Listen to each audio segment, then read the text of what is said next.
An elderly stout man comes to the door of the house and hastens towards Jesus.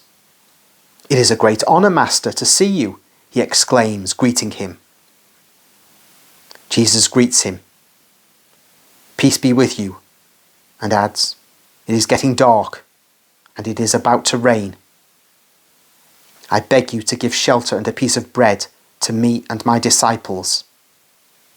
Come in, Master, my house is yours. The maidservant is about to take the bread out of the oven. I am happy to offer it to you with the cheese of my sheep and the fruit of my fields.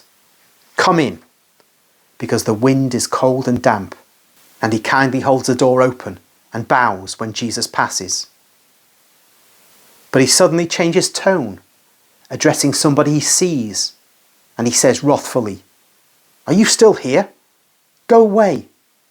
There's nothing for you. Go away. Have you understood? There's no room here for vagabonds." And he mumbles, "And perhaps thieves like you." A thin, weeping voice replies, "Have mercy, sir. At least a piece of bread for my little brother. We are hungry."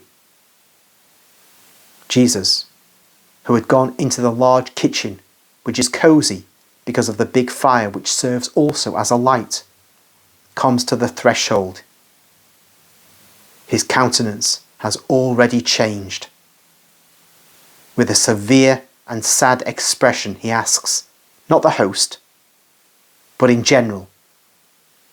He seems to be asking the silent yard, the bare fig tree, the dark well, who is it that is hungry? "I, sir, I and my brother. Just a piece of bread, and we shall go away." Jesus is by now outside, where it is getting darker and darker because of the twilight and the impending rain. "Come here," he says. "I'm afraid, sir." "Come, I tell you.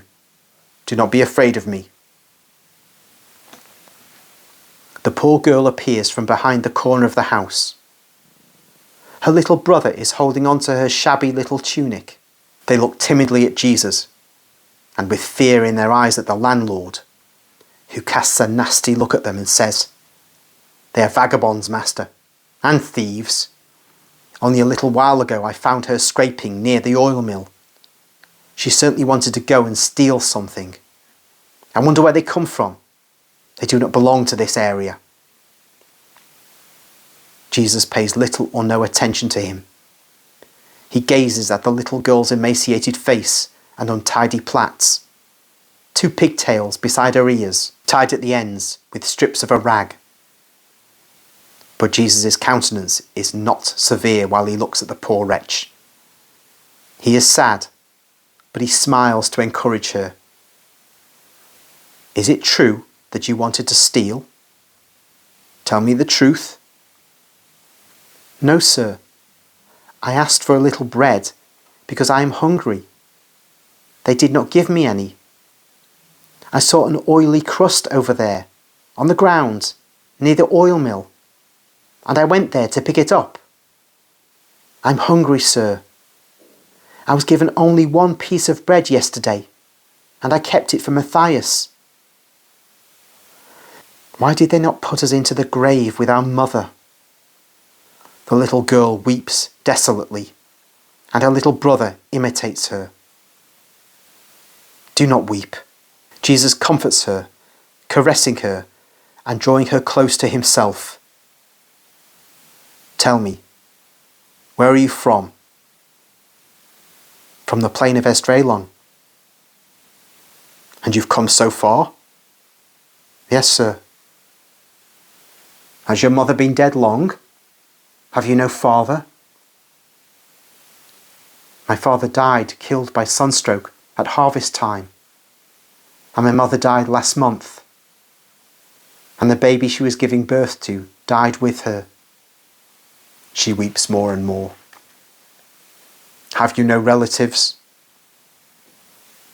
"We come from so far. We were not poor. Then my father had to work as a servant. but he is now dead, and mother with him. Who was his master? Ishmael the Pharisee. Ishmael the Pharisee. It is not possible to describe how Jesus repeats that name. Did you come away of your own will, or did he send you away? He sent me away, sir.